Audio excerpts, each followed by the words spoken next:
வணக்கம். மாலை முரசு செய்திகளை விரிவாக பார்ப்பதற்கு முன் தலைப்புச் செய்திகளை பார்க்கலாம். ரஷ்ய அதிபர் புதின் மற்றும் சீன அதிபர் ஜி ஜின்பிங்குடன் பிரதமர் மோடி சந்திப்பு. ஷாங்காய் ஒத்துழைப்பு அமைப்பின் உச்சி மாநாட்டில் சந்தித்து உரையாடினர்.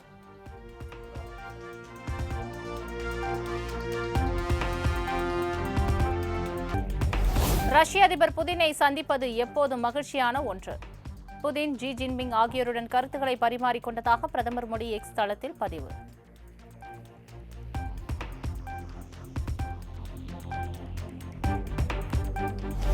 தீவிரவாதம் உலக அமைதிக்கான மிகப்பெரிய அச்சுறுத்தலாக இருப்பதாக பிரதமர் மோடி பேச்சு. எந்த வடிவிலும் தீவிரவாதத்தை ஒருபோதும் அனுமதிக்க முடியாது எனவும் திட்டவட்டம்.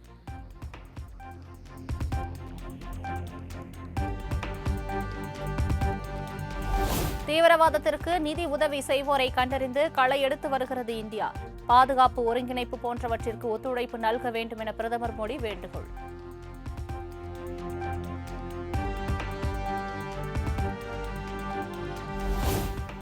பஹல்காமில் நடந்த தாக்குதல் மனிதத்தின் மீது நடத்தப்பட்ட தாக்குதல். சீனாவில் நடைபெறும் ஷாங்காய் ஒத்துழைப்பு உச்சி மாநாட்டில் பிரதமர் மோடி பேச்சு.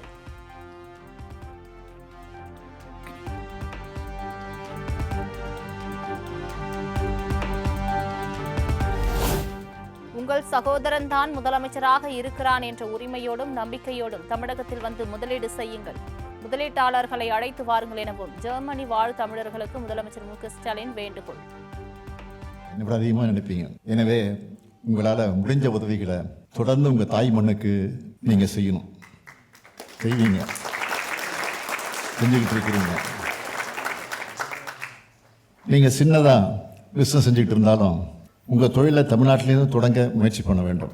பெரிய பெரிய நிறுவனங்களில் நீங்கள் வேலை செய்கிறீங்கன்னா உங்கள் நிறுவனத்தில் நம்ம தமிழ்நாட்டில் நிறைஞ்சிருக்கக்கூடிய வாய்ப்புகளை பற்றி எடுத்து சொல்லி நம்ம தமிழ்நாட்டில் இன்வெஸ்ட்மெண்ட் பண்ண மோட்டிவேட் பண்ணுங்கள். உங்கள் சொந்த கிராமங்களை கவனிச்சுக்குங்க. அங்கே படிக்கிற நம்ம அரசு பள்ளி மாணவர்களுக்கு, ஏழை எளிய மாணவர்களுக்கு உங்களால் முடிஞ்ச கல்வி உதவிகளை செய்யுங்கன்னு கேட்டுக்கிறேன். இந்த மூவி பந்து முழுக்க நீ எங்கே போனாலும் தமிழர் என்ற நம்ம அடையாளத்தை விடாதீங்க. உங்கள் வேர்களை மறக்காதீங்க.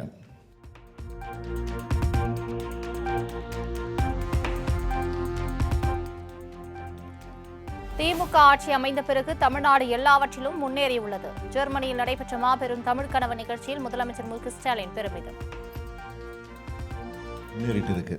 குறிப்பாக தொழில் வளர்ச்சியில் ரொம்ப வேகமாக வளர்ந்துகிட்டு இருக்கிறோம். நம்முடைய தமிழ்நாட்டு வளர்ச்சியை பற்றி நீங்கள்லாம் செய்தித்தாளில் படிச்சிருப்பீங்க, சோசியல் மீடியாக்களையும் பார்த்துருப்பீங்க. அதாவது அங்கே இருக்கக்கூடிய உங்களுடைய உறவினர்கள், நண்பர்கள் மூலமாக கேள்விப்பட்டிருப்பீங்க. இந்த வளர்ச்சி இன்னும் விரைவாக்க வேண்டும் என்ற அடிப்படையில் தான் முதலீட்டாளர்கள் மாநாடு. அதாவது முதலீடுகளை ஈர்க்க வெளிநாட்டு பயணம் ஆகியவற்றை நான் தொடர்ந்து மேற்கொண்டு வருகிறேன்.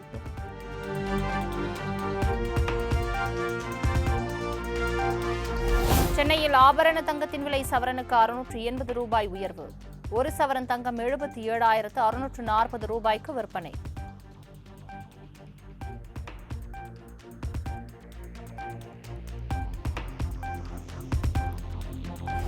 மதுரை மாநகராட்சியில் பல கோடி ரூபாய் வரி முறைகேடு செய்த விவகாரம்.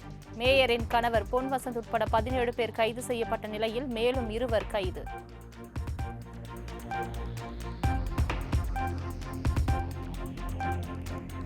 தமிழ்நாட்டில் விக்கிரவாண்டி உட்பட 38 சுங்கச்சாவடிகளில் சுங்க கட்டணம் உயர்வு. நள்ளிரவு முதல் அமலுக்கு வந்ததால் வாகன ஓட்டிகள் அவதி.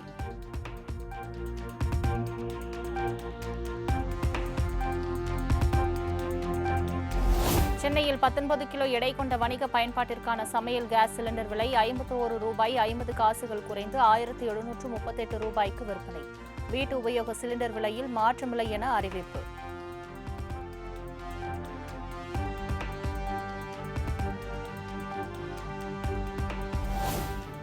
பால், காஃபி, டீ தூள் விலை அதிகரிப்பு காரணமாக இன்று முதல் உயர்கிறது டீ, காஃபி விலை.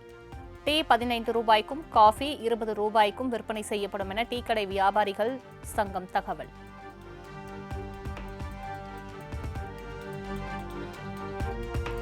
வடமேற்கு வங்கக்கடலில் நாளை புதிய காற்றழுத்த தாழ்வு பகுதி உருவாக வாய்ப்பு. இந்திய வானிலை ஆய்வு மையம் தகவல்.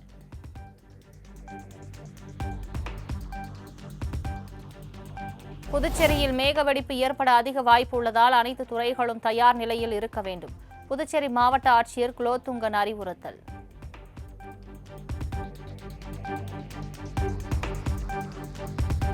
உண்ணாவிரத போராட்டம் நடத்தி வரும் திருவள்ளூர் காங்கிரஸ் எம்பி சசிகாந்த் செந்திலுடன் ராகுல் காந்தி தொலைபேசியில் பேச்சு. மாணவர்களின் கல்வி நலனுக்காக உண்ணாவிரத அறப்போராட்டம் நடத்தி வருவது வரவேற்கத்தக்கது எனவும் பாராட்டு.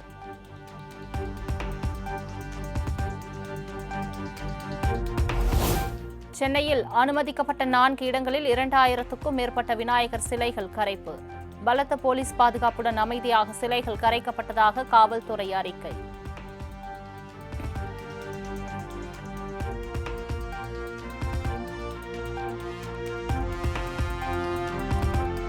சென்னை பட்டினப்பாக்கம் கடற்கரையில் கரைக்கப்பட்ட விநாயகர் சிலைகள். கரை ஒதுங்கிய மரப்பலகைகளை உடனடியாக அப்புறப்படுத்திய தூய்மை பணியாளர்கள்.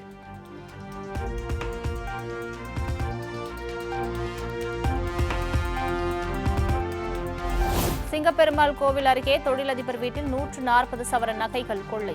வீடு புகுந்து கொள்ளை சம்பவத்தில் ஈடுபட்ட மர்ம நபர்களுக்கு போலீசார் வலைவீச்சு.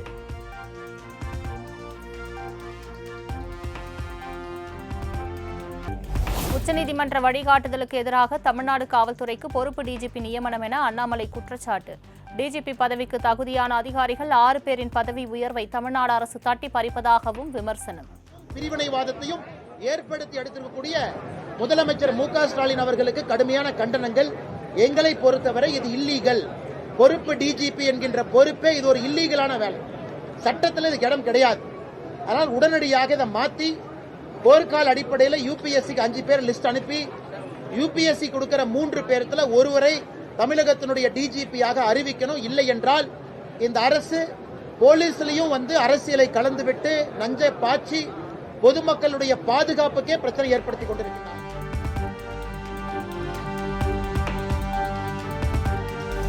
முதலமைச்சராக இருந்தபோது கொடுத்த வாக்குறுதியை நிறைவேற்றாமல் முதுகில் குத்திவிட்டார் எடப்பாடி பழனிசாமி. எம்ஜிஆர் ஜெயலலிதா காலத்தில் கூட்டணி குறித்த ஒப்பந்தத்தில் தேதி குறிப்பிட்டு கையெழுத்திடுவதில்லை என்றும் தேமுதிக பொதுச் செயலாளர் பிரேமலதா விஜயகாந்த் விமர்சனம்.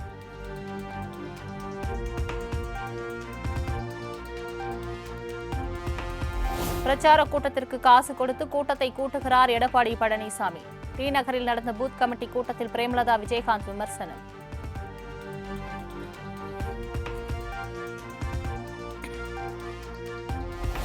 திருப்பரங்குன்றம் முருக பக்தர்கள் மாநாடு திமுகவிற்கு தோல்வி பயத்தையும் சவுக்கடியையும் கொடுத்துள்ளது. இந்துக்களுக்கு எதிராக உள்ள திமுகவை விரட்டி அடிக்கும் நேரம் வந்துவிட்டதாக மத்திய இணையமைச்சர் எல் முருகன் பேச்சு. கிட்டத்தட்ட 5 லட்சத்திற்கும் மேற்பட்ட முருக பக்தர்கள் மாநாடு, அவ்வளவு பேர் கூடி ஒரு மிகப்பெரிய ஒரு மாநாட்டை நடத்தி திமுகவுக்கு தோல்வி பயத்தையும் திமுகவுக்கு ஒரு மிகப்பெரிய சவுக்கடையும் கொடுத்தது நம்முடைய முருக பக்தர்களுடைய மாநாடு.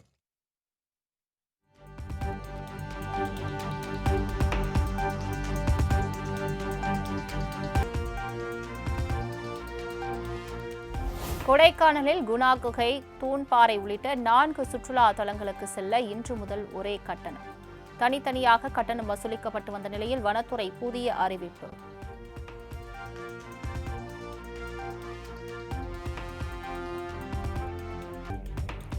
செப்டம்பர் 2வது வாரத்தில் பிரதமர் மோடி மணிப்பூர் செல்லவிருப்பதாக தகவல்.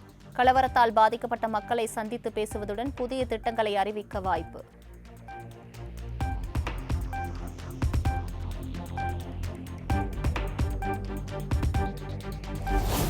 கடந்த 17ஆம் தேதி தொடங்கிய ராகுல் காந்தியின் வாக்காளர் உரிமை மீட்பு பேரணி இன்றுடன் நிறைவு.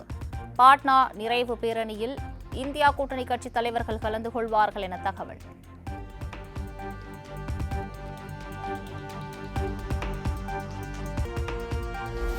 மிசோரம் தலைநகர் ஐஷ்வாலில் கடினமான பள்ளத்தாக்கு பகுதியில் முதல் முறையாக அமைக்கப்பட்டுள்ள ரயில் பாதை வருகிற 10ஆம் தேதி பிரதமர் மோடி மக்களின் பயன்பாட்டிற்கு திறந்து வைப்பார் என தகவல்.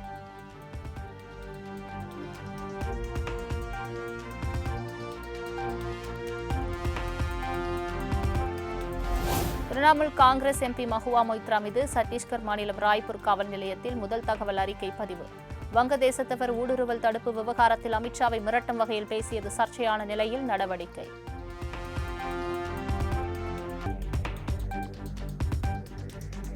ஆன்லைன் கேமிங் நிறுவனமான மொபைல் பிரீமியர் லீக் இந்தியாவில் தனது 60% ஊழியர்களை பணி நீக்கம் செய்ய முடிவு. பணம் கட்டி விளையாடும் போட்டிகளுக்கு தடை விதிக்கப்பட்டதால் வருவாய் இழப்பை சமாளிக்க பணி நீக்கம் செய்ய முடிவு என தகவல்.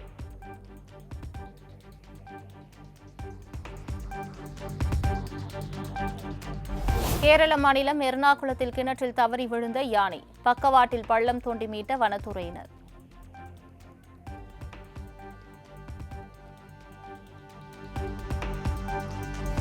ஆஸ்திரேலியாவில் இந்தியர்கள் குடியேறுவது அதிகரித்து வருவதாக கூறி மார்ச் ஃபார் ஆஸ்திரேலியா என்ற அமைப்பு பேரணி. பன்முக கலாச்சாரம் ஆஸ்திரேலியாவின் தேசிய அடையாளம் என்றும் தீவிர வலதுசாரி இனவெறி பேரணிகளை கண்டிப்பதாகவும் ஆஸ்திரேலிய அரசு அறிக்கை.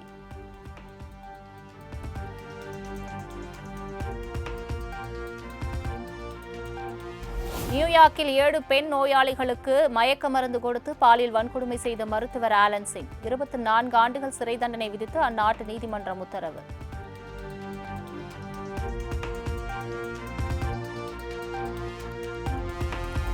ஆப்கானிஸ்தானின் இந்துகுஷ் பகுதியில் ஏற்பட்ட நிலநடுக்கம் ரிக்டர் அளவுகோலில் 6ஆக பதிவு. டெல்லி, பாகிஸ்தானின் இஸ்லாமாபாத், லாகூரிலும் நிலநடுக்கத்தின் தாக்கம் உணரப்பட்டதாக தகவல்.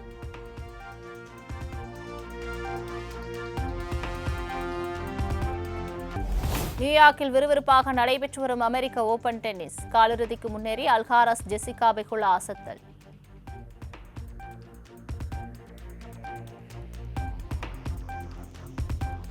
மோட்டார் ஸ்போர்ட் மற்றவர்கள் நினைப்பது போல் எளிதானது அல்ல, அது உடல் மற்றும் மன ரீதியில் கடினமானது. ஜெர்மனியில் நடைபெறும் GT4 கார் பந்தயத்தில் பங்கேற்ற நடிகர் அஜித் குமார் கருத்து.